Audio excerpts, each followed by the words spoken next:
Why is my skin sensitive? Did you know that 60% of people consider that they have sensitive skin? Maybe you are one of them, and your skin is sometimes red, uncomfortable, itchy, even burning. It reacts to cold weather, pollution, or even your new cosmetic product. But why is your skin so reactive? Sometimes your skin can't help it.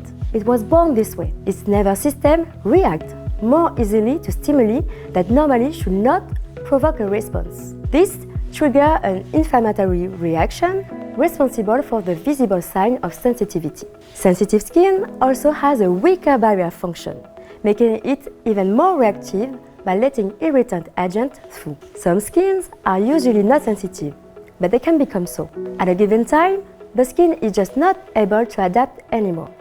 The skin becomes sensitive. Based on ecobiology, NAOS understands that every sensitive skin needs help to be balanced. First, by soothing to help it return to a calmer state, then by strengthening its barrier function to make it more resilient. Learn more at naos.com.